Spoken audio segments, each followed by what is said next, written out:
आज अभ्यास पढ़ेंगे। अभ्यास 14 है, लिखा हुआ व्रत। लिखा हुआ पास चित्र में देखकर लिखिए क्या क्या है, वो समझना है हमें आपको। ठीक है, तो सबसे पहले लिखा हुआ एक व्रत दिया गया है, देखिए। अब हमें इसमें जो क्वेश्चन दिए गए उसके आंसर इससे देख के देने। लिखा है व्रत का केंद्र कौन सा है, आप सीधे सीधे बता व्रत का केंद्र कौन सा है, ये ओ बिंदु है, तो यहाँ लिख देंगे डायरेक्ट ओ। ठीक, इसका आंसर ये हो गया। लिखा है 3 त्रिज्याओं के नाम लिखिए। अब देखो त्रिज्याएं कौन सी होती हैं, जो केंद्र से परिधि तक मिलाएं। देखो कौन सी एक एक कौन सा हो गया, एक ये वाला हो गया, क्या लिखेंगे इसको, ओ सी। तो यहाँ लिख देंगे इसका नाम ओ सी। और कौन सा हो गया त्रिज्या का नाम 3, एक हो गया ओडी, तो ओडी लिख देंगे। ठीक, और एक हो गया यहाँ से केंद्र से मिला रही कहाँ, बी के लिए, तो यहाँ पे क्या हो जाएगा इसका आंसर ओ और बी।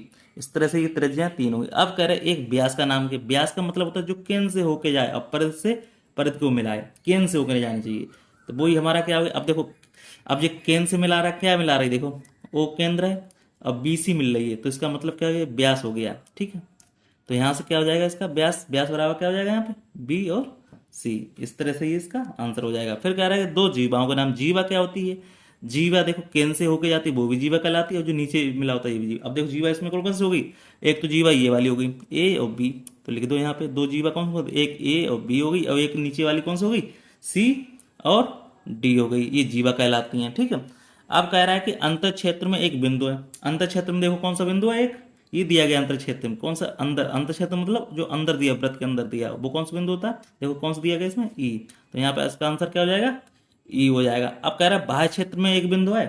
भाई कोई बिंदु नहीं दिया, देखो कहीं पे बाह्य क्षेत्र में कोई बिंदु दिया हो, नहीं दिया, लिखा लिखा है, लिख दो यहाँ पे कोई नहीं है, कोई नहीं, कोई नहीं है, बस सीधी बात। अब कह रहे हैं 4 चाप, 2 लघु और 2 दीर्घ, दीर्घ के नाम बताइए। ठीक, तो यहाँ आप लिखेंगे 2 लघु चाप। ठीक, तो लिखेंगे 2 लघु चाप। अब चाप हम देखेंगे चाप क्या होता है, तो देखो यहाँ पे देखो एक चाप बन रहा है, देखो क्या बन रहा है, देखो ये केंद्र है, केंद्र से एक चाप बन रहा है, देखो ये चाप बन रहा है, यहाँ से क्या बन रहा है सी एच डी, सी से डी तक जा रहा है। देखो चाप ऐसा होता है, खींचा हुआ व्रत से खींचेंगे, अगर चाप लगाएंगे तो क्या हो जाएगा सी एच डी, तो लिख दो यहाँ पे लघु क्या हो गया चाप सी एच डी। और दूसरा देखो कौन सा हो रहा है, दूसरा चाप देखो क्या हो रहा है। अब देखो चाप हो गया, देखो अब दूसरा चाप कौन सा हो रहा है, एक बी और डी हो रहा है, ये एक चाप ये लग रहा है, तो यहाँ लिख दो बी और डी चाप हो गया। अब देखो दूसरा, अब कह रहा है कि दीर्घ चाप, तो लिखो 2 दीर्घ चाप। अब देखो 2 दीर्घ चाप मतलब जो बड़े बड़े चाप हों। अब देखो कौन सा है बड़ा चाप, देखो यहाँ से देखो, अगर यहाँ पे हम देखें, यहाँ पे देखो एक बड़ा चाप, देखो यहाँ से ऐसे पकड़ो, जिस चाप यहाँ लग के आ रहा है यहाँ तक, तो देखो एक बड़ा चाप हो गया, तो इसी को हम लिख लेंगे, क्या लिख लेंगे ए बी और ए बी सी डी। देखो हो गया चाप पूरा ए बी डी और सी। अब दूसरा कौन सा हो जाएगा, अब देखो यहाँ पे अगर यहाँ से ले लें, तो यहाँ से देखो, अब यहाँ से देखो क्या हो जाएगा, यहाँ से देखो, अब यहाँ से ले लो, यहाँ से उल्टा, अब इसका उल्टा ले लो, देखो सी ए बी डी, यहाँ तक चाप हो गया। देखो इसको पकड़ लो, यहाँ से चाप हो गया, ये भी बड़ा चाप दी चाप, तो लिख दो यहाँ पे सी ए बी डी, उल्टा चल दी सी ए बी डी। हो गए 2 चाप के नाम हो गए, 2 लघु और 2 दीर्घ चाप लगे। 2 लघु मतलब छोटे चाप और दीर्घ माने बड़े चाप। हो गए, चलो ये क्वेश्चन हो गया। अब कह रहा है कि एक अर्धवृत्त का, अब देखो अर्धवृत्त कैसे बनेगा, देखो यहाँ से देखो, अब अर्ध देखो यहाँ से जीवा हो गई, ये जीवा हो गई।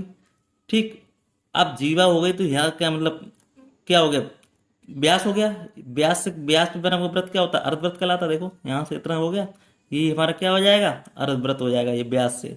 ठीक, तो क्या हो जाएगा बी ए सी, क्या हो जाएगा यहाँ पे लिख दो बी ए सी, यही हमारा क्या हो जाएगा आंसर हो जाएगा। यही हमारा क्या हो गया अर्धव्रत का नाम हो गया। ठीक, अगला क्वेश्चन क्या है, देखो पास चित्र को देखकर निम्नलिखित प्रश्नों के उत्तर दीजिए। चलो देख लेते हैं क्या क्या प्रश्न उत्तर देना। देखो 3 त्रिज्याओं के नाम, देखो त्रिज्या क्या होती हैं जो केंद्र से आके आए, देखो 3 त्रिज्या को नाम ले सकते हो, सीधी सीधी लिख सकते हो। देखो 3 त्रिज्याओं के नाम क्या हो गए, देखो एक तो ओ ए हो गया, देखो यहाँ से केंद्र से देखो आ रही ए तक, तो एक ओ ए हो गया, और एक हो गया ओ बी हो गया, तो ओ बी लिख लो, और एक क्या हो गया ओ सी हो गया, तो ओ सी त्रिज्या होंगी। ठीक, अब क्या कर रहा है 3 जीवाओं के नाम। जीवाएं देखो, एक तो जीवा यही होगी, देखो जीवा एक तो ये भी होगी, तो अब कौन कौन से लिखने हैं, सभी लिखने हैं। देखो एक ए बी जीवा हो गई, देख लो यहाँ पे जीवा का नाम कौन सा हो गया, एक ए बी जीवा हो गई। जो परत से परत निकलो वो जीवा होती है, एक ये जीवा मिल रही। और कौन सी जीवा मिल रही, एक ये वाली जीवा मिल रही, देखो देखो यहाँ पे जीवा मिल रही कि नहीं मिल रही।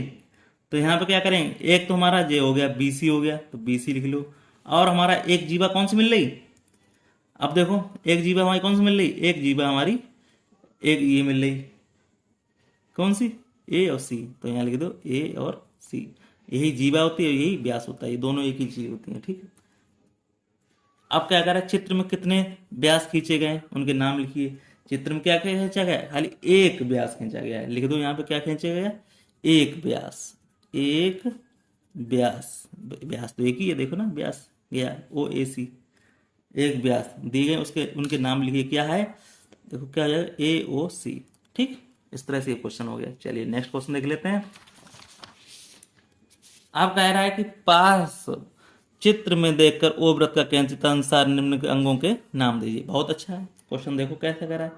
अब देखो देखो रेखाखंड क्या दिया ओ ए, अब देखो ओ ए क्या है, ये ओ ए केंद्र से आ रहा है ओ के, तो ये क्या हो गया हमारा एक त्रिज्या हो गई, ये ओ ए क्या होगी त्रिज्या। तो यहाँ लिख दो इसको क्या क्या बोलेंगे हम, त्रिज्या बोलेंगे, ठीक। अब देखो दूसरा क्या कह रहा है, रेखाखंड ए बी और सी और डी, तो ये भी क्या हो गया हमारे पास, ये जीवा हो गई। तो यहां क्या लिख देंगे इसको, जीवा। अब कह रहा है चाप बी सी और डी, ये हमारा क्या बन रहा है, देखो ये व्यास जा रहा है, अब व्यास से बना हुआ अर्धचाप क्या कहलाता है, अर्ध वृत्त कहलाता है। तो ये हमारा क्या हो जाएगा, ये हमारा क्या हो जाएगा, अर्ध वृत्त हो जाएगा। अब देखो चाप सी ए डी, देखो सी A D, C A D चाप हो गया, तो ये भी क्या कहलाएगा, यहाँ पे क्या कहलाएगा, ये भी हमारा क्या कहलाएगा, एक चाप हमारा क्या कहलाएगा, अर्ध वृत्त, ये भी क्या हो जाएगा अर्ध वृत्त, ठीक। इस तरह से हमारा ये क्वेश्चन हो गए। कोई डाउट हो बताएं। चलिए नेक्स्ट क्वेश्चन देख लेते हैं। क्वेश्चन करने में जो मजा आता है ना उसकी बात ही अलग होती है, ठीक है, वरना कोई फायदा नहीं है। काम करते रहिए और मजा पाते रहिए। देख अब देखो यहाँ पे अब क्या देखेंगे, देखो ये हमारा देखो इसमें सवाल में क्या था, ए भी हमारा क्या हो गया, ए भी हमारा क्या हो गया, ए भी हमारी जीवा हो गई। तो यहाँ लिख दो ऐसे करके, ये हमारी क्या हो गया ऐसे लिख दो यहाँ पे, इसको ए बी को लिख दो जीवा। अब इसको क्या लिख देंगे सी डी को, सी डी हमारा क्या हो जाएगा, ये व्यास हो जाएगा, ये व्यास हो गया। इस तरह से लिख दो, ये क्वेश्चन थोड़ा सा ऐसा होना चाहिए था। अब देखो अर्धवृत्त हो गया, ये अर्धवृत्त हो गया। चलिए नेक्स्ट क्वेश्चन देख लेते हैं। कह रहा है कि प्रकार की सहायता से निम्नलिखित त्रिज्याओं के वृत्त खींचिए। देखो खींचो। अब कह रहा है कि 4.5 सेंटीमीटर का है, तो हमें क्या करना, त्रिज्या, ये त्रिज्या ही तो है, यहाँ पे ऐसे करके 4.5 के इंच की खींचेंगे। अब इस पर क्या बना देंगे, एक वृत्त बना देंगे, इस तरह से ये वृत्त आ जाएगा हमारा, ठीक। अब ऐसे 3.2 का देखो 3.2 सेंटीमीटर का, इसका यहाँ पे ऐसे प्रकार रखेंगे और यहाँ से पेंसिल लेके ऐसे घुमा देंगे इसको, तो ये हमारा क्या खिंच जाएगा, एक वृत्त खिंच जाएगा, ठीक। इस तरह से प्रकार बना लेना, ठीक। अब कह रहा है प्रकार की सहायता से निम्नलिखित व्यास वृत्त खींचिए। अब देखो व्यास वृत्त खींचने के लिए क्या है, व्यास के वृत्त खींचिए। अब व्यास के वृत्त जब ही खींच पाओगे जब इनका आधा होगा। ये कितना दिया है 7.6, इसको आधा कितना करेंगे तो क्या देंगे 2 3 6 और 2 8 16, 3.8 का क्या खींचेंगे, एक त्रिज्या खींचेंगे। अब इसका क्या बना देंगे, एक वृत्त बना देंगे, ठीक। इस तरह से क्या हो जाएगा, अब यहाँ तक मिलाएंगे तो क्या होता है 7.6 हो जाएगी। ऐसे इसका इसका आधा कर लेंगे 5, अब इसका एक वृत्त बना देंगे तो हमारा क्या बन जाएगा, ये एक पूरा व्यास कितना हो जाएगा 10 सेंटीमीटर का हो जाएगा। ये कितना हो जाएगा 5 सेंटीमीटर का है, ठीक। इस तरह से हमारा ये वृत्त बन जाएगा, ठीक। ये क्वेश्चन हो गए। चलिए नेक्स्ट क्वेश्चन देख लेते हैं। नेक्स्ट क्वेश्चन क्या कह रहा है, कह रहा है एक वृत्त की त्रिज्या इतनी हो तो वृत्त का व्यास ज्ञात कीजिए। सिंपल सी बात है, देखो व्यास बराबर क्या होता है, व्यास बराबर फार्मूला होता है 2 इंटू त्रिज्या, ठीक। व्यास निकालना था हमें, तो व्यास बराबर 2, त्रिज्या कितनी दी 4.5, तो इसका आंसर व्यास बराबर कितना आ जाएगा 9 सेंटीमीटर आ जाएगा इसका आंसर। यही हमारा क्या हो जाएगा आंसर हो जाएगा, ठीक। चलिए नेक्स्ट क्वेश्चन कह रहा है कि किसी त्रिज्या का एक वृत्त खींचिए, वृत्त का कोई बिंदु हो, ठीक, आओ पी क्यू हो, वृत्त का क्या हो। अब देखो पहले हमें क्या करना है, एक वृत्त खींच लेना है यहाँ पे। अब कह रहा है कि पी क्यू कह रहा है कि दो बिंदु, वृत्त पर कोई दो बिंदु हमने ले लिए, यहाँ एक बिंदु ये ले लिया, एक बिंदु यहाँ ले लिया, कह रहा है पी क्यू ले, इनको मिला दें। तो भैया मिला दिया मैंने, एक पी ले लिया, ये क्यू ले लिया। अब बताइए कि क्या पी क्यू को छोड़कर रेखाखंड पी क्यू के सभी बिंदु हैं वृत्त पर हैं। देखो पी क्यू को छोड़ दो, उन पर कोई बिंदु बना लो। ठीक, अब देखो प्रश्न वृत्त, देखो अब यहाँ पे देखो सवाल समझो, यहाँ पे वृत्त पर हैं बिंदु, बिल्कुल नहीं है वृत्त पर। देखो कोई बिंदु, सभी बिंदु किस पे हैं, वृत्त पर है, नहीं है। आंसर क्या हो जाएगा, नहीं। अब वृत्त के बाहर है, वो भी नहीं, बाहर के अंदर नहीं। अगर वृत्त के अंदर है, हाँ ये बात सही है, तो लिख दो हाँ इसका आंसर। बिल्कुल सिंपल सा क्वेश्चन था यार। अब कह रहा है निम्न का कथन सत्य लिखिए। अब कह रहा है कि वृत्त की त्रिज्या, वृत्त की जीवा होती है, वृत्त की त्रिज्या होती है, वो जीवा होती है। अब देखो यहाँ पे ये वृत्त है, ठीक, अजय त्रिज्या खींच ली हमने। अब ये कह रहा है वृत्त की त्रिज्या वृत्त की जीवा होती है, नहीं होती भैया, सीधी बात, क्या होती है, नहीं होती है। त्रिज्या कैसे हो जाएगी, अब वो कहना जीवा कैसे हो जाएगी। अब कह रहा है कि वृत्त का व्यास वृत्त की जीवा होती है, ये बात सही है। वृत्त का जो व्यास होगा, व्यास कहाँ तक होगा, ये यहाँ तक होगा। अब जो वृत्त का जो व्यास होगा वही वृत्त की जीवा होगी, ये बात तो सत्य है, तो लिख दो हाँ। अब देखो कह रहा है वृत्त का व्यास वृत्त की सबसे बड़ी जीवा होती है, वो भी बात सही है भाई, सबसे बड़ी जीवा ही तो होगी, लिख दो हाँ। ठीक है, इस तरह से आंसर हो गया।